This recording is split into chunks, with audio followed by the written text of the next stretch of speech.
What a beautiful time to be alive. First, we are going to talk about Cyberpunk 2077. Had a rough start. And CD Projekt Red has been just busy at work. They had a lot of tumultuous time trying to get this game up and running. And, they got it to a very decent state. I would say it's better than The Witcher 3. At this point in time, whether you like the story or not, it is what it is. It also is an indicator of what we are going to experience in the evolution of these next generation consoles. As you can see here, this particular patch, there's other shit on there. You're gonna have to go into their website. This is what the game looked like prior to, and I zoomed in, by the way. This is like super zoomed in because there's a reason why. They have an FSR, was it 2.1? These consoles have evolved and they've upgraded the anti-aliasing. And what you notice is that fine lines and geometry is solved better before the patch than it is now. So right now, what you see here where those lights are, you can see how that shit's flickering the way that it's flickering. Anything that's very fine in detail, it's gonna have issues. And it is what it is. You can see like over there too where the windows are. It is what it is. FSR 2.1 is supposed to upscale, I would assume, to what looks to be 4K. That's not what's going on. There's a lot of shit that they did add in there, so you want to definitely check out the notes. But I felt like that was really interesting to talk about the FSR because people say that PS5 couldn't do it, and it can. And these consoles in general, the Series X and the PS5 is going to evolve over time. It is what it is. And these consoles are not being tapped into, but yeah, FSR, we're going to look into that a little bit more. Next, we have the Dying Light 2 patch. Now, this game has gone through a lot of fucking issues, and they're trying to actively change it back to like Dying Light 1's type of gameplay, for instance, right? X-rays were completely removed, but they have been added, there you go, to this particular patch. You can see the bones and stuff like that, bone crushing stuff, which is pretty cool. They've sped up some animations, which was like definitely needed. This game, for whatever reason, the director seemed to just wanted a lot of fucking animations.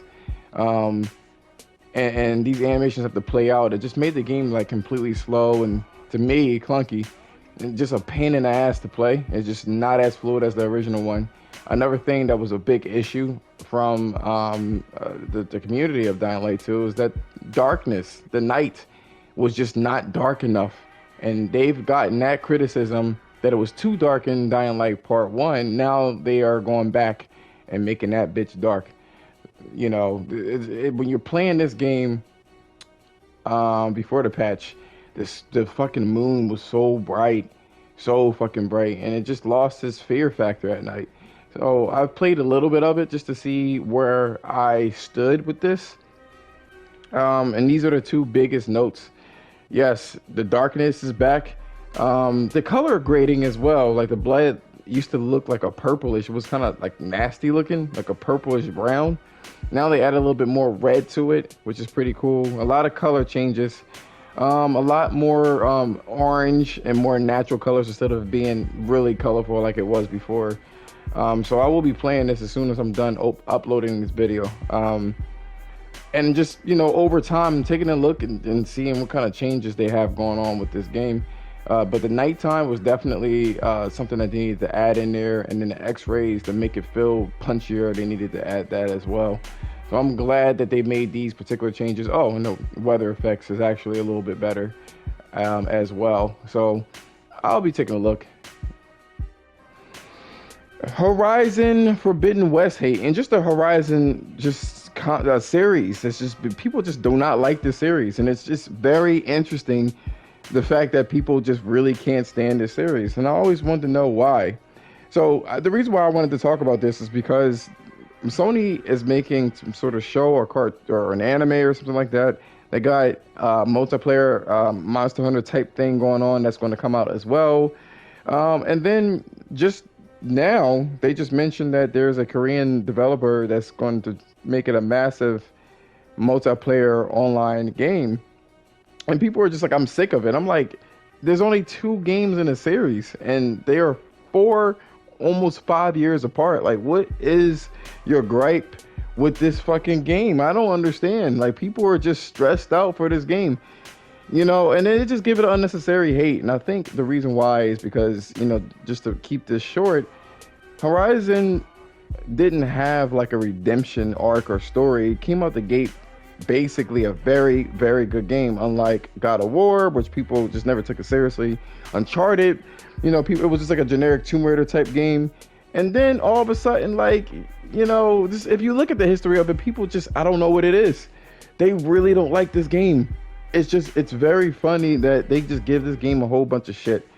And I'm kind of tired of it. It's one of my favorite games. I understand that Aloy is a little bit rough around the edges and she don't have that much emotion. But look. If they could make Kratos, that supposedly just nothing but rage and do bro, into the character that he is now, I think they could do something really nice in the sequel. Give her a love interest. Make her a bitch. Make her something. Make her have feelings. Some shit. Come on, guys. She can't be a Mary Sue all day. But that's all I got for you today. I hope you liked the video. Like, subscribe, and all that other good shit. Peace out.